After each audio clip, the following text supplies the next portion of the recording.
Ji welcome back after the break. हमें telephone line पर अभी ज्वाइन किया है अता तारड़ साहब ने, सीनियर रहनुमा पाकिस्तान मुस्लिम लीग नवाज के। अता तारड़ साहब, thank you very much for your time. हुजूर, मुझे ये बताइएगा, पिछले कई महीनों से पाकिस्तान का मीडिया, मुझ समेत हम लोग पाकिस्तान की कामयाब सफारतकारी के हवाले से पाकिस्तान के दफ्तर खारजा को बहुत अप्रिशिएट कर रहे थे, लेकिन अभी हमने देखा कि एक तो गैर मुस्तकिल रुकन मुंतखब हुआ अक़वाम मुत्तहिदा की सिक्योरिटी काउंसिल का भारत, लेकिन उसमें जो वोट्स का मार्जिन था वो बहुत मैटर करता है। भारत को 192 में से 184 वोट्स मिले। यहां पर हमें हमारे दफ्तर खारजा की थोड़ी सी नाकामी नजर आई। तो सबसे पहले तो आप इस पर क्या कमेंट करेंगे, क्या करना चाहिए था दफ्तर खारजा के सारे सिनेरियो में? बहुत शुक्रिया हैदर साहब। सबसे पहली बात यह है कि आप देखिए कि जब एक कोई राइट विंग और एक्सट्रीमिस्ट गवर्नमेंट आती है, जिस तरह मोदी बीजेपी के थ्रू इलेक्ट हुए भारत में, तो उन्होंने आते साथ ही अपनी एक्सट्रीमिस्ट और फैशिस्ट पॉलिसीज के जरिए अपने सारे बॉर्डर्स जो हैं उधर डिस्प्यूट्स खड़े कर दिए। वो कश्मीर का स्टेटस हो, वो सिटीजनशिप लॉ हो, वो लद्दाख हो, तो ये सारी चीजें कंट्रीब्यूट करती हैं आपका इंटरनेशनल परसेप्शन बिल्ड करने में। बिल्कुल ठीक। और इंटरनेशनली उनका एक परसेप्शन, एक एक्सट्रीमिस्ट का, एक यूसर्पर का, ह्यूमन राइट्स की वायलेशन करने वाले इंसान का, वो परसेप्शन उनका बिल्ड हुआ। बिल्कुल ठीक। और ये देखिए, जो इंटरनेशनल ह्यूमन राइट्स की ऑर्गेनाइजेशंस हैं, जिसमें एमनेस्टी इंटरनेशनल है, ह्यूमन राइट्स वॉच है, इन सब ने वक्तन फवक्तन उनके तमाम इक़दामात को कंडेम किया। और जो अट्रॉसिटीज और मजालिम जो कश्मीर में हो रहे थे, बाकी एरियाज में हो रहे थे, उनको हाईलाइट करने में अपना किरदार अदा किया। तो सबसे पहली बात, मैंने ये प्रेमिस इसलिए बिल्ड किया और ये डिबेट मैंने इसलिए इस तरह ओपन की कि मोदी का असल चेहरा दुनिया के सामने आ चुका था। बिल्कुल ठीक। जितने महज़ब माशरे हैं, वेस्टर्न कंट्रीज हैं, जो जिनकी डेमोक्रेटिक वैल्यूज हमारे से बेहतर हैं, जिनकी ह्यूमन राइट्स के हवाले से स्टैंडर्ड्स हैं, वो दुनिया में माने और जाने जाते हैं जी। तो हमारे लिए तो ये बड़ा आसान था कि हम हर कैपिटल ऑफ द वर्ल्ड में और इंटरनेशनल ऑर्गेनाइजेशंस के पास अपने एलची भेजते, स्पेशल एमिसरीज भेजते, एम्बेसडर्स को भेजते जी, और इसके लिए लॉबिंग करते।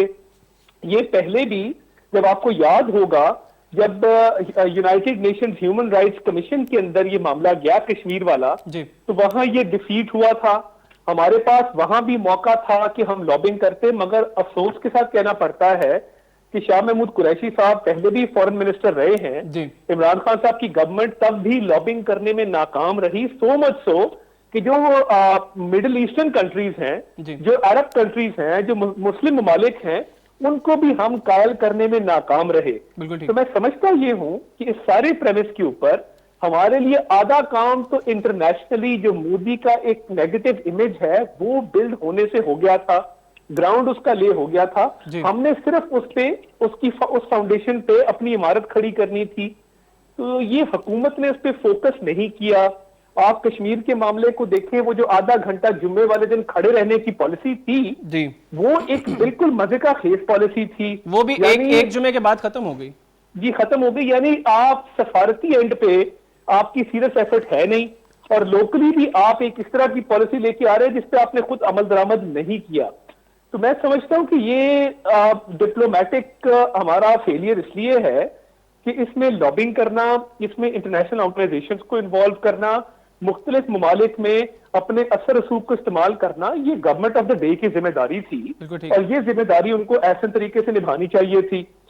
एंड देखिए, चाइना में लद्दाख के मामले पे जो हुआ, उससे हमें भी बड़ी तकवीयत मिली है। पाक चीन दोस्ती आपको पता है कि वो लाजवाल है और उसकी मिसाल नहीं मिलती। बिल्कुल ऐसे, मगर हमें डिप्लोमेटिक एंड पे मजीद एफर्ट करने होंगे, और शाह महमूद कुरैशी साहब को फॉरेन मिनिस्टर बन के दिखाना होगा, और लोकल पॉलिटिक्स और पेटी पॉलिटिक्स और इंटरनल जो पार्टी के डिफरेंसेस हैं उनसे राइज अबव करके एक ट्रू फॉरेन मिनिस्टर की जो जिम्मेदारियां होती हैं वो निभानी पड़ेंगी। And he will have to appeal to be a foreign minister. इस तरह मामला जिस तरह वो चला रहे हैं, इस तरीके से तो नहीं चलेंगे। अच्छा, अता तारड़ साहब, मुझे ये बताइएगा, आप क्या समझते हैं बतौर पाकिस्तानी, आप क्या समझते हैं कि इन हालात में जब लगभग 1 साल मुकम्मल होने वाले जम्मू कश्मीर में कर्फ्यू का नफाज हुए, फिर अब ये कोरोना के अंदर भी जिस तरीके से जम्मू कश्मीर के लोगों को ट्रीट किया जा रहा है, कोरोना को वैसे तो पूरे भारत में एज ए रिलीजन ट्रीट किया जा रहा है, लेकिन स्पेसिफिकली टारगेट किया जा रहा है जम्मू कश्मीर के लोगों को।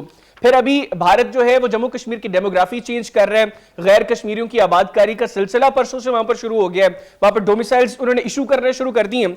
ऐसे में पाकिस्तान का किरदार क्या है और किस तरीके से पाकिस्तान जम्मू कश्मीर के लोगों के साथ खड़ा हो सकता है, या क्या तवक्कुआत हैं जम्मू कश्मीर के लोगों की पाकिस्तान से? एक पॉइंट में जो पिछला सवाल था उसके जवाब में मैं मेंशन करना भूल गया, वो मैं जरा रीइटरेट कर दूं, फिर मैं आपके सवाल की तरफ आता हूं। जी प्लीज। एक तो मैं खिराज तहसीन पेश करना चाहता हूं पाकिस्तान एयरफोर्स को, हमारी अफवाज पाकिस्तान को, जिन्होंने ये फाशिस्ट मोदी का जो है वो उसको अपने मजमूम मकासद में कामयाब नहीं होने दिया। अभिनंदन वाला जो मामला था वो देखिए आज भी हमारे लिए एक विक्ट्री है बहुत बड़ी, हमारा सर फखर से बुलंद है, और उसको पता लग गया कि ये पाकिस्तान के साथ में इस तरह की हरकत नहीं कर सकता जो बाकी अपने बॉर्डर पे वो कर रहा है। देखिए हर जगह मात हुई, तो मैं समझता हूं कि इसमें हमारी आर्म फोर्सेस का बड़ा रोल है, और ये हमारे लिए एक बहुत हाई एक समझ ले के पॉइंट है हमारी हिस्ट्री में, जहां हमने उनका जहाज भी गिराया और उनका एक पायलट जो है वो जिस तरीके से रुसवा होकर यहां से गया, मैं समझता हूं कि वो भी एक बहुत बड़ी कामयाबी थी। कमिंग टू योर पॉइंट, देखिए कश्मीर के हवाले से जिस तरह मैंने पहले अर्ज किया था कि जो ह्यूमन राइट्स वायलेशन जिस तरीके से सिटीजन को एलियनेट किया जा रहा है, अभी परसों ही एक वीडियो आई थी जिसके अंदर आपने देखा कि वो कुछ लोगों को टारगेट करके मारा गया और उनकी बॉडीज को बाहर रखा गया, और घर में से जहां से वो वीडियो बनी है खवातीन की रोने की आवाज आ रही है। तो ये जब तक इस इशू को मीडिया पे अलाइव रखा जाएगा, और ये मौका है उन इंटरनेशनल जर्नलिस्ट को, उन फोटोग्राफर्स को खिराज तहसीन पेश करने का जिन्होंने इस इशू को अलाइव रखा, जिनकी वजह से आज हम कश्मीर के अंदर फिर भी देख सकते हैं कि किस तरह के मजालिम ढाए जा रहे हैं। तो साहब उनके लिए भी बड़ी मुश्किलात है ना। अब हमने देखा वहां पे फोटो जर्नलिस्ट है मसरत ज़ाहरा, उनके ऊपर एफआईआर काट दी गई, उनको गिरफ्तार कर लिया गया। मेरे प्रोग्राम के अंदर ऊपर एफआईआर श्रीनगर में काट दी गई, और जो कश्मीर से मेरी मेहमान थी उनको एफआईआर में नॉमिनेट कर दिया गया। तो जर्नलिस्ट्स के लिए भी काफी मुश्किलात हैं जो इस इशू को जिंदा रखे हुए हैं। जी एग्जैक्टली, मैं समझता हूँ कि ये जर्नलिस्ट भी जो है जो अपना रोल प्ले कर रहे हैं, ये तारीख में याद रखा जाएगा, और जिस तरीके से लोगों तक ये आवाज पहुंच रही है, क्योंकि ये वाहिद तरीका है इस वक्त लोगों तक कश्मीरियों की आवाज पहुंचाने का। मगर ये देखिए एक अल्लाह ताला का निजाम है कि कश्मीर में जो हालात पैदा मोदी ने किए, उसके बाद हमने देखा कि पूरा भारत कश्मीर बन गया। जो राइट्स हुए, जिस तरीके से लोग सड़कों पर निकले, जिस तरीके से मजालिम वहां ढाए गए, तो वो सिटीजनशिप लॉ के ऊपर पूरे भारत में कश्मीर जैसे मनाजर थे। और इस तरह की फाशिस्ट रजीम जो होती हैं वो कामयाब नहीं हुआ करती, और लोगों पर जब आप अपनी राय मुसल्लत करने की कोशिश करें, लोगों को कैद करके तो आप अपनी मर्जी के वहां पे सिस्टम्स इंप्लीमेंट करने की कोशिश करें, तो ये मामला थोड़ी देर तो चल जाता है, बट ये इसका परमानेंट हल नहीं है। और देखिए इंडिया में भी इलेक्शन होने हैं, एक नई गवर्नमेंट में आना है, और जिस तरीके से आपने देखा कि इवन राहुल गांधी को रोका गया एयरपोर्ट के ऊपर, उन्हें कश्मीर जाने नहीं दिया गया, जर्नलिस्ट को एक्सेस नहीं मिली, तो ये सारी चीजें तारीख का हिस्सा हैं, ये कवर हुई हैं।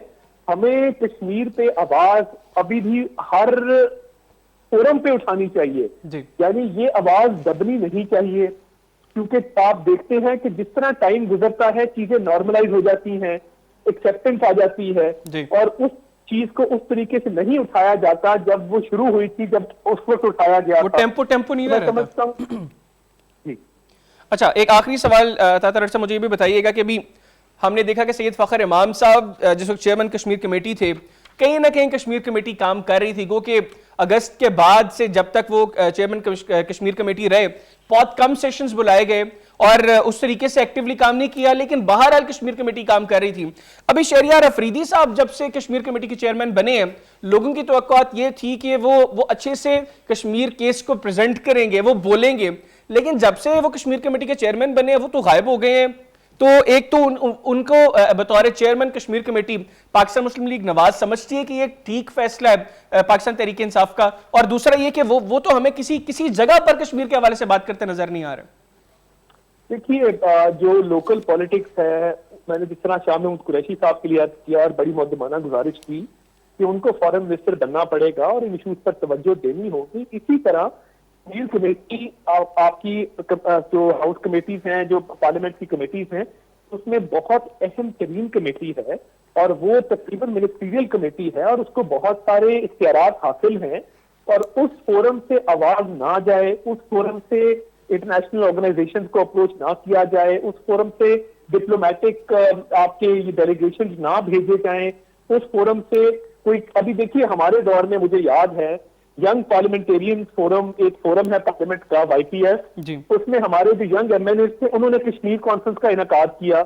उसमें पूरी दुनिया से कश्मीरी भी आए, उसमें इंटरनेशनल ऑर्गेनाइजेशंस के रेप्स भी आए, उसमें बाकी ममालिक के भी लोग आए। तो देखिए अगर हम कश्मीर कमेटी के तहत एक कश्मीर कॉन्फ्रेंस बुला लेते, कश्मीर कॉन्फ्रेंस में आप तमाम एम्बेसडर्स यहाँ पे मौजूद हैं उनको ब्रीफिंग दी जाती, उसके अलावा आप इंटरनेशनल ऑर्गेनाइजेशन से लोगों को बुला लेते और कोरोना के हालात में भी जो लोग अवेलेबल थे, वीडियो लिंक की फैसिलिटी आपको अवेलेबल है, आप वीडियो कॉन्फ्रेंस कर लेते, तो कश्मीर कमेटी को इस कॉज को उजागर करने के लिए कम से कम एक इस तरह का सेमिनार जरूर करना चाहिए था, एक इस तरह की जरूर करनी चाहिए थी। और जो मैं YPS के फोरम से आपको अर्ज कर रहा हूं कि हमने कश्मीर कॉन्फ्रेंस कॉल की, उसको फाइनल डे पे वजीर आजम नवाज शरीफ साहब ने चेयर किया। तो उससे इंपॉर्टेंस अटैच हुई कि हालांकि यंग पार्लियामेंटेरियन फोरम है उसने इनेकाद किया है, मगर सरदार रियाज सादिक बतौर स्पीकर और मियां नवाज शरीफ बतौर प्राइम मिनिस्टर उसमें शरीक हुए। बिल्कुल ठीक। तो ये गवर्नमेंट का असल में इशू ये है कि वो हर मामले की तरफ नॉन सीरियस है, उनका फोकस नहीं है, वो एक इशू को पकड़ते हैं, 4 दिन उस पर वावेला करते हैं, 5वें दिन उसको भूल जाते हैं। तो मैं समझता हूं कि उनको जो देनी होगी, और कश्मीर जो है पाकिस्तान का उस पर क्लेम है, कश्मीर पाकिस्तान का इंटेग्रल पार्ट है और जितने UN रेजोल्यूशन हैं, जितनी भी specially right to self determination जो है, देखिए हालिया तारीख में अगर आप स्टडी करें हैदर साहब, आपको ईस्ट टीमोर की एग्जांपल मिलेगी। ईस्ट टीमोर में क्योंकि क्रिश्चियन पॉपुलेशन जो थी मेजोरिटी में थी, वो एक मुमलिकत है जो वजूद में आई है। तो ये अगर ईस्ट टीमोर पे ये फॉर्मूला अप्लाई हो सकता है तो फिर वही फॉर्मूला कश्मीर पे क्यों नहीं अप्लाई हो सकता? वहां के लोगों को हक खुद इरादियत देने में क्या दिक्कत है? वहां के लोगों को उनके बेसिक और फंडामेंटल राइट्स देने में क्या दिक्कत है? तो देखिए इसके लिए कौम को भी यकजा करना पड़ेगा, पॉलिटिकल डिफरेंसेस को सेट असाइड करके तमाम पॉलिटिकल पार्टीज को वन पेज पे आना पड़ेगा, मगर पहल हुकूमत को करनी होगी, जिम्मेदारी हुकूमत की है और हम तैयार हैं इसके लिए, क्योंकि ये पाकिस्तान का कॉज है और हम मुल्की सालमियत के लिए हुकूमत के साथ इसमें इनका पूरा साथ देंगे और कौम को यकजा करके इसका कोई हल निकालने में जो हो सकेगा हमारी पार्टी अपना किरदार। चलिए बहुत अच्छी बात है तातारड़ साहब, thank you very much for your time. नाज़रीन, तातारड़ साहब की आपने गुफ्तगू सुनी। अगर अपोजिशन तैयार है तो यकीनी तौर पर गवर्नमेंट को इनिशिएटिव लेना पड़ेगा और गवर्नमेंट ही का यह फर्ज बनता है कि गवर्नमेंट को इनिशिएटिव ले। लेकिन माजरत के साथ हम ये देखते हैं कि हमारा फॉरेन ऑफिस तो कहीं ना कहीं फिर भी एक्टिव है। ये कश्मीर कमेटी खासतौर पर शहरियार अफरीदी साहब के आने के बाद, सैयद फखर इमाम साहब के होते हुए कहीं ना कहीं कश्मीर कमेटी काम कर रही थी, लेकिन शहरियार अफरीदी साहब के आने के बाद कश्मीर कमेटी शायद डेड हो चुकी है। शायद गवर्नमेंट ही नॉन सीरियस है इस तरफ, या शहरियार अफरीदी साहब की अपॉइंटमेंट के ऊपर गवर्नमेंट को अपने डिसीजंस को रिव्यू करने की जरूरत है, क्योंकि वो उस तरह एक्टिवली परफॉर्म नहीं कर रहे जिस तरह कम से कम मेरी जो उनसे तवक्कुआत थी, उस तरह शहरियार अफरीदी साहब का अभी काम नहीं कर रहे। और शायद कश्मीरियों की मुझसे ये तवक्को नहीं है, वो भी चाहते हैं कि वो आए, बात करें, खुलकर बताएं दुनिया को कि भारत किस तरह जम्मू कश्मीर के लोगों का अमन तबाह कर रहा है। प्रोग्राम में एक ब्रेक शामिल करेंगे, ब्रेक के बाद इसी सिलसिले के ऊपर बात करेंगे।